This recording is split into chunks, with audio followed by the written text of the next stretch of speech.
안녕하세요. 안녕하세요. 한 주간 잘 지내셨어요? 네, 잘 지냈습니다. 네, 오늘은 비가 와서 그런지 굉장히 운치 있는 것 같아요. 네, 되게 좋죠. 그죠? 겨울비. 네. 네, 오늘은 저희가 지난 시간에 이어서 이 자기 신뢰의 힘이라는 책 사과에서 6장까지 한번 같이 살펴보려고 하는데요. 네. 이 4장에 보면 제목이 자신의 삶을 주교재로 책은 주석으로 이렇게 돼 있어요. 네. 보면서 와, 멋있는 제목이다. 네. 네. 그 제목 보면서 무슨 생각 하셨어요? 정말 기발하게 쓰셨다. 어떻게 주교재, 주석 이런 표현을 쓰셨지라고 생각했고요. 이게 참이지. 그런데 우리는 사실은 우리의 인생을 주석으로 삼고 훌륭한 위인 혹은 이제 성공한 사람들의 그 삶의 이야기를 주교재로 삶으려고 그러잖아요. 그렇죠. 네. 뒤집어서 많이 좀 그러니까요. 와, 이런 느낌이었어요. 저는 보면서. 네, 그래서 와, 진짜 잘 썼다. 네. 자신의 삶을 주교재로. 네. 책은 주석으로. 네. 그래서 우리의 삶을 우리가 이제 이렇게 쭉 읽어내는 게 필요한데 어제도 어떤 목사님 이렇게 페이스북 글 보다 보니까 삶을 읽어내야 된다. 근데 정말 그렇다는 생각이 들었는데 선생님도 이렇게 자신의 삶에 대해서 좀 이렇게 읽어내신 적이 있으세요? 이게 잘 되세요? 어떠세요? 뭐 잘 읽어내는 편이긴 한데요. 근데 이것도 제가 볼 때는 이제 사람마다 그 능력에 따라서 조금 다른 것 같아요. 그러니까 처음 시작했을 때는 요 정도, 조금 더 시작했을 때는 요 정도. 그러니까 저도 계속 읽어가는 중. 그런데 어린 시절부터도 계속 새로 읽혀지는 제 과거의 모습들도 있더라고요. 그러니까 그런 것들을 계속 발견하고 있는 중이에요. 삶을 읽어낸다. 어떻게 보면 이걸 삶을 해석해낸다. 그렇죠. 이렇게 볼 수도 있죠. 네네. 예. 그리고 이제 뭐 과거의 우리 삶도 재해석해내고. 그렇죠. 또 그 이야기도 봤는데 과거의 모든 우리의 그 삶의 경험들이 현재의 나를 만들었다. 네, 맞아요. 그죠? 네. 예. 그러면 저희가 이 111페이지에 그 자신의 삶을 주교재로 책은 주석으로 이걸 제가 한번 읽어보겠습니다. 네. 배우는 자는 역사를 능동적으로 해석해야지 수동적으로 읽으면 안 된다. 자신의 삶을 주교재로 삼고 책은 주석처럼 이용해야 한다. 그러면 역사의 여신이 자신을 존중하지 않는 사람에게는 결코 내리지 않는 선택을 그에게 내려줄 것이다. 먼 옛날 널리 이름을 떨친 사람들의 업적이 오늘날 자신이 하는 일보다 더 의미 있다고 생각하는 사람은 결코 역사를 바르게 읽지 못한다. 배우는 자는 자신의 몸속에 온 역사가 살아있음을 알아야 한다. 그리고 당당히 집에 앉아 자신이 세계의 어떤 나라, 어떤 정보보다도 위대함을 깨달아야 한다. 예. 네. 이거 보시면서 어떠셨어요? 그렇죠. 이게 우리가 어쨌든 내 삶 자체가 수동적이 아니라 능동적으로 해석을 해낼 때 내 삶이 가진 의미도 사실은 찾을 수 있죠. 그리고 내가 왜 존재하는지에 대해서도 찾을 수 있고요. 그리고 또 내가 앞날에 대해서도 어떻게 이제 존재해야 될 것인가에 대해서 또 알아볼 수 있잖아요. 그러니까 이런 것 자체가 당연하다라는 생각이 들고 그런데도 참 받아들이기가 쉽지 않잖아요. 그렇죠. 우리들이 이제 힘든 과거 혹은 뭐 고통스러운 과거에 대해서는 싹 없앴으면 좋겠다라고 하시는 분들 되게 많잖아요. 그런데 뭐 우리가 아기가 태어났는데 그 아기가 갑자기 작년이 될 수 없는 것처럼 우리들의 삶의 역사도 마찬가지다라는 거죠. 내 몸 속속들이에 내 삶의 역사가 나를 쓰고 있고요. 쓰여져 있고요. 또 이제 쓰여져 갈 것이고요. 거기에 대한 생각이 필요하다라는 생각을 했어요. 그래서 자신의 삶을 이렇게 중심에 놓고 그렇죠. 이거를 잘 살아내고 잘 읽어내는 그러한 훈련이 우리의 삶 가운데 필요하다라는 생각을 다시 한번 해보고요. 또 그 121페이지에 보면 이런 이야기가 있어요. 제가 그걸 보면서도 참 대단하다라는 생각이 들었는데요. 생각하는 사람은 그의 도구에 굴복하지 말아야 한다. 책은 학자의 한가한 시간을 위한 것이다. 신을 직접 읽어낼 때는 그 시간이 너무 소중하기 때문에 다른 사람이 읽은 내용을 기록한 것에 낭비할 틈이 없다. 그러나 누구에나 그렇듯 암흑의 시기가 다가오면 태양이 숨어버리고 별빛도 사라져버리면 우리는 이 빛들로 밝힌 등불에 의지해서 다시 여명이 돋아오르는 동쪽으로 걸음을 옮긴다. 우리가 듣는 것을 말하기 위해서다. 아라비아 속담처럼 무화과는 무화과를 바라보며 열매를 맺는다. 예, 저는 이 마지막 부분에 무화과는 무화과를 바라보며 열매를 맺는다. 이게 결국 보면은 자기 삶을 읽어내면서 성장한다라고 이제 볼 수 있잖아요. 네네, 맞아요. 와, 어떻게 보면 그냥 너무나 자명한 진실인데 네. 이거에 대해서 별로 신경을 쓰지 못하고 계속 다른 데만 그렇죠. 쳐다보고 있었구나라는 네. 생각이 저는 좀 들더라고요. 맞아요. 우리가 우리처럼 살아가는 게 사실은 가장 자연스럽고 그렇죠. 당연한 일인데도 불구하고 네. 쉽지 않잖아요. 네. 그 이유는 네. 우리 스스로한테 이제 만족을 못하는 부분도 많은 거기도 하고요. 네. 그리고 또 우리가 이제 진짜 우리의 삶을 주석으로 자꾸 삼고 네. 남의 인생을 교재로 삼고 따라가려고 하는 모습 네. 때문에 나타나는 거잖아요. 네. 이 이야기 자체가 되게 소중한 이야기다라는 생각은 했어요. 저는 왜 그렇게 내 삶을 네. 이렇게 예를 들면 주 교재로 놓지 못하고 다른 삶의 그 삶을 뭐 위인의 삶 아니면 내 옆에 있는 삶, 옆에 있는 사람들의 삶, 뭐 잘하고 있는 사람들의 삶을 주 교재로 놓고 그렇게 살았는가? 왜 나는 어렸을 때부터 그런 훈련이 잘 안 돼 있지? 라는 생각이 들었어요. 대부분이 안 돼 있을걸요? 그런가요? 왜냐면 우리는 예. 어렸을 때 가장 처음 읽던 이제 책들 내용 기억나세요? 예. 뭐 동화책도 위인전. 있지만 그렇죠. 위인전. 예, 예. 위인전을 읽는 이유가 뭐예요? 엄마들이 모범이 되라. 그렇죠. 모범을 삼아서 그렇게 예. 살아가라라는 예, 얘기잖아요. 예. 어렸을 때부터 우리는 세뇌를 당하고 있는 거죠. 너처럼 살아가는 게 중요한 것이 아니라 이 세상에서 인정받는 사람 혹은 존경받는 사람으로 살아가야 된다라는 것을 우리가 은연중에 계속 배우고 있는 거잖아요. 거죠. 그렇죠. 네. 그렇네요. 그러니까요. 뭐 이순신 장군 우리 맨날 흉내 내잖아요. 나의 죽음을 적들에게 알리지 말아라. 이게 뭐가 중요하냐고 사실. 근데 우리는 그거를 보고 되게 귀하게 생각하고 물론 귀하죠. 안 귀하다라는 얘기가 아니라 네. 우리도 그렇게 살아야 된다라고 생각을 하고 있는 거잖아요. 근데 그렇게 되면 이 책에서 얘기하는 것처럼 무화과 나무가 무화과를 보고 자라는 것이 아니라 무화과 나무가 이제 그게 되는 거죠. 포도나무를 보고 나는 왜 포도가 안 되지? 거죠. 그렇죠. 네. 왜냐면 무화과인데 포도가 어떻게 되겠어요, 그죠? 그렇죠. 근데 그러니까 그러다 보면 계속 내면에 갈등이 있는 거예요. 그러니까 나는 포도가 안 되냐고. 그러니까. 계속. 예. 왜 나를 덜 사랑하시나 봐. 포도의 열매를 주시지 않아서 말도 안 되는 소리죠. 무화과인데.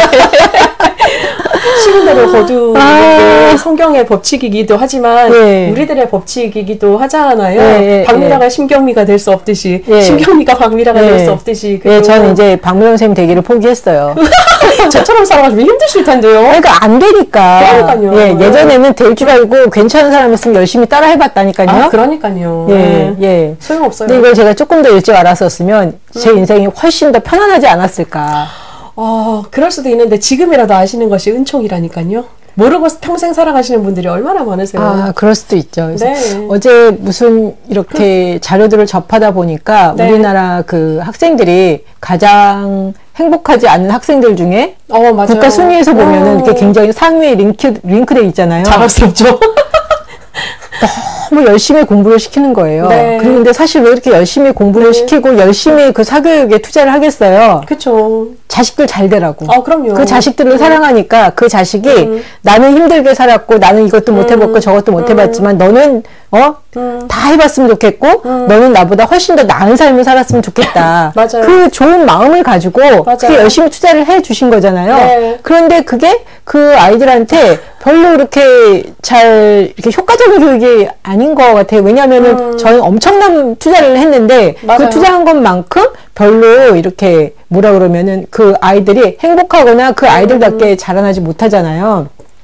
제가 그 얼마 전에 제 친구가 미국에서 왔다 갔는데 그 친구가 그런 얘기를 했어요. 뭐라 그러냐면은 우리나라 사람들은 자신들을 이렇게 다른 사람들한테 표현하고 자기가 뭘 할 줄 안다 했을 때 그거를 이렇게 막 딱 이렇게 이야기를 자신있게 못한다는 거예요. 근데 능력이 없어서 그런 게 아니라 자기가 가지고 있는 능력을 예를 들면 잘 표현을 못한다는 거예요. 그런데 자기가 보기에 뭐 인디안이나 이런 다른 나라에서 오신 분들은 그냥 잘 못해도 잘 할 줄 안다고 딱 이렇게 한다는 거예요. 그래서 가서 막 취직해서 막 일하고 그러는데 우리나라 사람들은 훨씬 더 퀄리피케이션 자체가 높은데도 내가 이런 거 할 수 있어 이렇게 얘기를 못 해가지고 자리를 잘 못 잡는다는 거예요. 그래서 그걸 보면서 좀 그렇다, 좀 안타깝다라는 이야기를 했는데 저는 왜 그럴까라는 생각이 이렇게 해보니까 우리나라가 특히 보면 경쟁 사회잖아요. 땅도 좁고 사람은 많고 그러니까 거기다 또 뭐 6.25 터지고 계속 뭐 우리나라가 또 보면 땅도 좁은 데다가 주위에 이렇게 열강들이 있으니까 거기서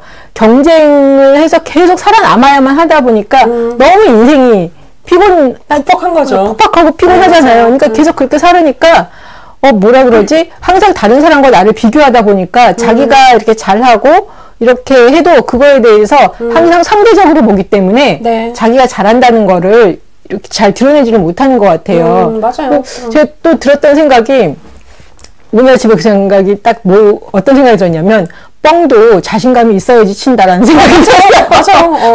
저는 보면은, 이게 뭐 남자, 여자 딱 갈라지는 건 아니지만, 네. 여자들에 비해서 상대적으로 보면 제가 이렇게 뻥 치는 남자들 많이 봤거든요. 그들은, 예, 기본적으로. 뻥을 치는데 딱 나중에 알고 보면은, 잘하는 것도 아닌데 그렇게 뻥을 쳤단 말이에요. 그런데 또 그 뻥이 먹혀. 네. 근데 많은 여자분들은 자기가 사실 굉장히 잘해. 네. 그런데 뻥을 못 쳐. 뻥은 고사하고 자기가 하고 있는 거를 그대로 표현도 못 해. 그러다가 그러니까 뭐 못하는 거는 자기가 이렇게 제대로 표현을 못 하니까 못 하잖아요. 그러면서 딱 드는 생각이, 뻥도 자신감이 있어야 치는 거구나. 그럼요.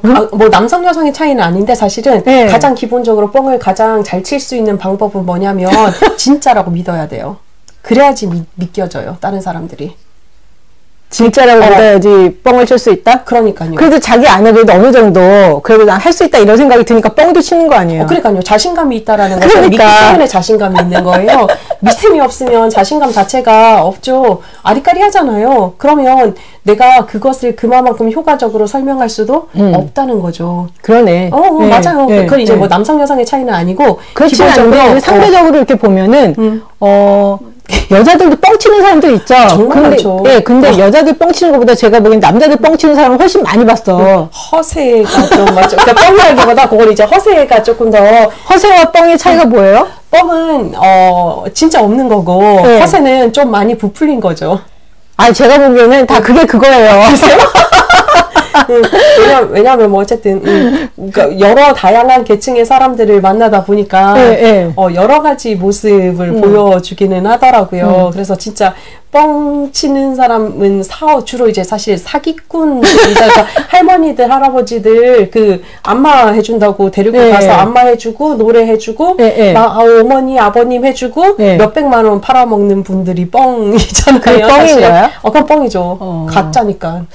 허세도 그러면 제가 보기엔 부풀림도 자신감이 있어야지 부풀려보지. 아무것도 없는데 그냥 되는 건 아니잖아요. 허세는 자신감이 없어도 돼요. 그래요? 이제 왠지 아세요? 몰라요. 허세는 어떤 느낌이냐면 고슴도치가 가시를 가득 세운 느낌이에요. 없어도 된다는 거죠. 그러니까 자기께 기본적으로 있다는 건가요? 뭐 약간의 것을 가지고 이제 요거를 이렇게 세운다라는 그 개념. 완전 거짓말은 아니고. 그럼 여하튼 제가 오늘 아침에 그냥 무슨 생각을 하다 드는 생각이 뻥도 자신감 있어야지 치는 거구나. 맞아요. 뻥이라도 치면서 살아야 되는데 뻥도 못 쳐. 약간 근데 좀 세대의 트렌드가 조금 다른 것 같아요. 저는 이제 좀 젊은 층들도 많이 만나는 편이다 보니까 요즘 젊은 층들은 나 이거 잘해요 하는 사람들 생각보다 되게 많은 거 있죠. 그래요? 좋은 현상이네, 어떻게 보면.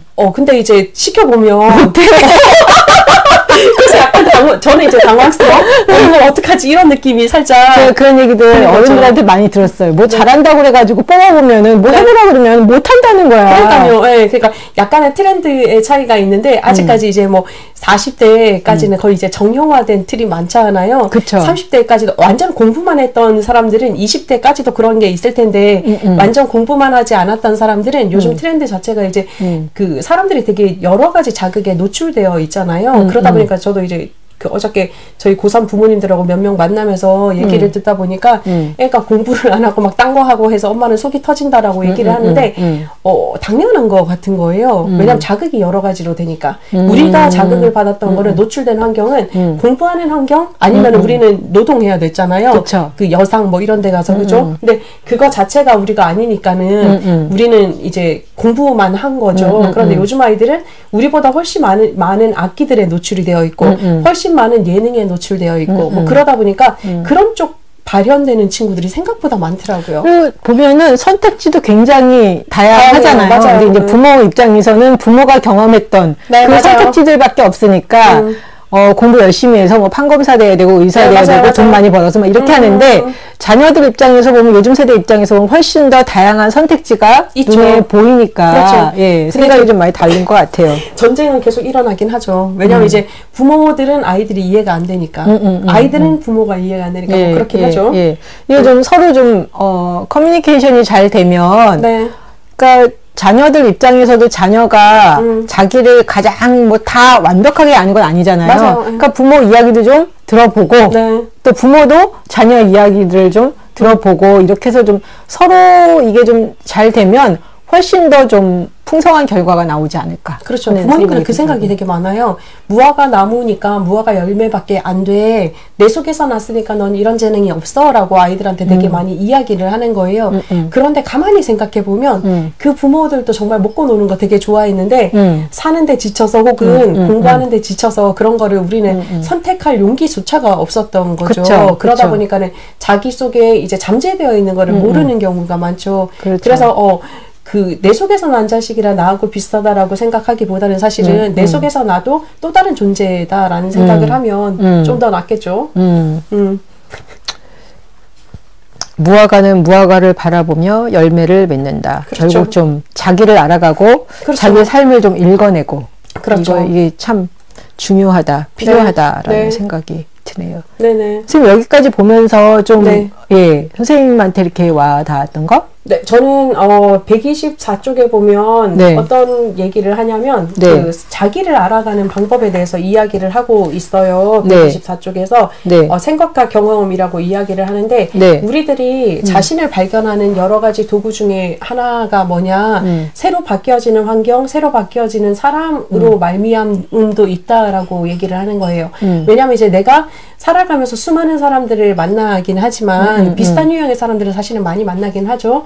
그런데 완전히 다른 사람을 만날 때 또 다른 내 모습이 나타날 수 있다라는 것을 생각해야 된다라는 거죠. 그래서 우리가 하는 모든 경험 자체가 하나라도 버릴 것이 아니라 새로운 나를 발견할 수 있는 좋은 도구다라고 생각할 필요가 있다라는 얘기. 그게 되게 좋았었어요. 저는 이걸 보면서. 그죠?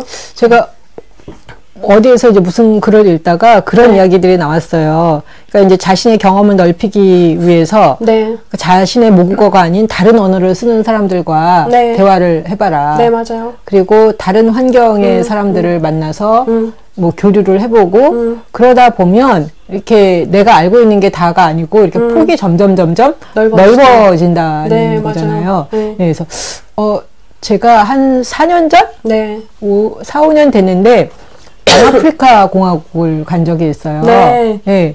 근데 제가 그 남아프리카 공화국을 가게 된 게 그 전에 그 무슨 뭐 해외 선교 무슨 프로그램에서 네.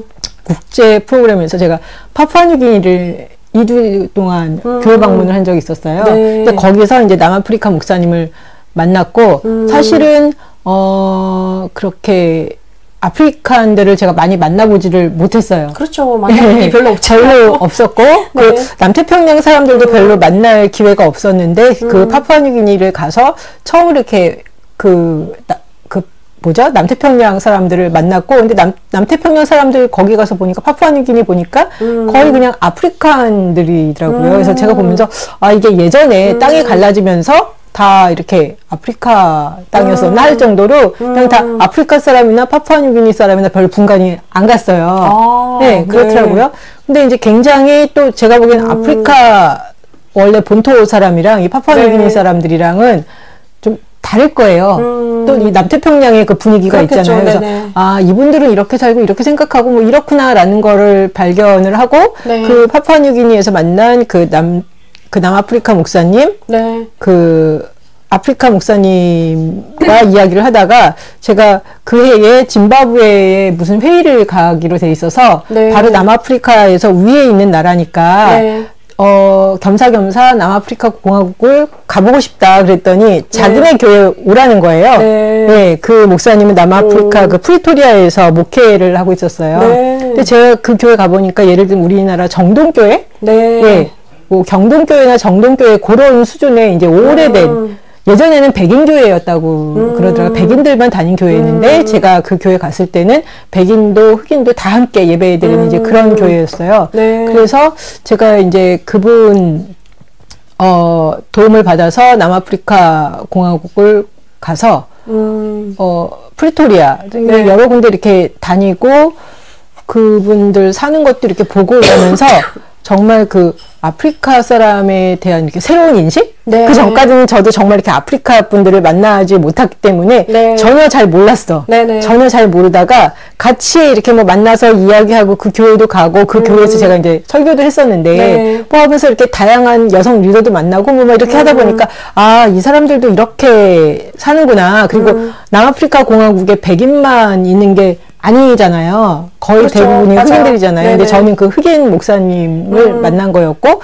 그 사회와 그분 이제 의식화 되신 분이었기 때문에 운동도 되게 많이 하시는 분이었어요. 그래서 그런 걸 보면서 제 인상이 굉장히 좀 새로웠어요. 아, 그리고 다 이렇게 굉장히 다른 분위기지만 굉장히 이렇게 뭔가를 새롭게 배우면서 이렇게 뭐라 그러죠? 눈이 열린다고 그러나요? 그렇죠. 네, 그런 시간을 가져서 역시 사람은 만나고 봐야 되고 맞아요. 접해야 되고 가봐야 하는구나 이런 생각을 했었어요. 맞아요. 경험이 우리의 생각의 폭을 많이 넓혀줬죠. 완전 넓혀줬죠. 네, 그러니까요. 되게 괜찮은 경험이셨네요, 진짜. 네, 그러니까 그 전까지는 뭐라 그러지? 저는 이렇게 특별히 외국인에 대해서 이질감은 없었는데, 네. 아프리카 분들을 만나본 적은 없어. 대부분 제가 만났던 사람들은 뭐 동남아 분들은 또 보고, 뭐 미국 사람, 뭐 유럽 사람들은 워낙 일하면서도 많이 봤단 말이에요. 그렇죠. 그래서 그런 거에 대한 이렇게 뭐, 불편함은 없었어요. 없었어요. 근데 이제 아프리카 분들은 진짜 그 계기를 통해서 제가 짐바브웨 어떤 여자 목사님도 만났었고 그래가지고 그때 처음으로 아프리카 분들을 만나면서 아 이렇구나라고 발견을 하면서 제 어떤 진짜 경험치가 좀 넓어진 처음 맞아요. 어떤 계기가 됐던 것 같아요. 예. 그러니까 되게 이제 사람이라는 것 자체가 생각을 통해서 경험을 통해서 자신을 발견하고 또 우리의 시야가 이제 띄어지면서 사실 자신이 발견되는 경우도 되게 많잖아요. 그렇죠. 그래서 우리 속에 있는 모든 것들, 내 몸을 이제 기록하고 있는 모든 경험들 그리고 내가 지금 경험하고 있는 것들을 소중하게 여겨야 될 필요가 있는 거죠. 그렇죠. 그리고 진짜 뭐 여행도 많이 하고 좀 가능한 많은 다양한 사람들을 만나보는 게 필요한 것 같아요. 안 그러면 예전에 왜 그 이야기 있잖아요. 그 뭐 마리 앙뚜아네트가 배고프다 먹을 게 없다 그랬더니 뭐 빵 먹으면 된다 그랬나? 그러니까 그렇게 될 수도 있잖아요. 사람이 그냥 자기 그냥 그 바운드리 안에서 살다 보면은 자기가 아는 게 다라고 생각해서 왜 안 되지? 그렇게 생각할 수 있기 때문에 우리가 조금 더 좀 폭넓게 보는 게 좀 필요하다라는 생각이 드네요. 맞습니다. 예.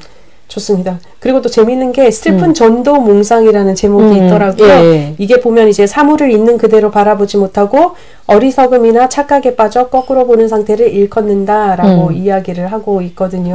그런데 우리 모습 자체도 그렇다라는 거죠. 나 자신을 이제 사실은 찾아보고 나를 이제 좀 더 사랑하고 소중하게 여기기보다는 내 주변의 것들이 더 좋아 보여서 그것들로 자꾸 나를 채우려고 하다 보면 그래서 채워서 나를 성숙시키려고 하지만 사실은 채우는데 더 급급해질 수 있다라고 얘기를 하는 부분이잖아요. 그러니까 내 속에 있는 보화를 찾아내는 것이 가장 우선이다 라는 그 얘기 되게 해드리고 싶었어요. 아, 내 속에 있는 보화 어떻게 찾아내면 되죠? 뭐가 보화인지를 잘 모르겠는 거예요. 왜냐면 내 것은 소중하게 여긴 적이 없기 때문에 그렇잖아요. 내가 잘할 수 있는 게 뭔지를 우선 쫙 늘어나 보고요. 그게 내가 봤을 때 하찮다라고 생각을 해도 그게 보화다라고 여겨줘야 되는 부분인 거예요. 그 되게 신기한 일이긴 한데 우리가 내 것은 소중하게 안 여기기 때문에 그렇게 나타나는 거거든요. 저 같은 경우는 이제 약간 웃음소리가 경망스럽단 말이에요. 지금은 제가 감기가 심하게 걸려서 목소리가 갔는데 완전 경망스러운 웃음인데 어디서 듣든 아 저건 박미라다라는 소리가 튀어나올 정도의 웃음인 거예요. 저는 별로 좋아하지 않지만 이게 사람들의 기분을 확 올려준다는 거죠.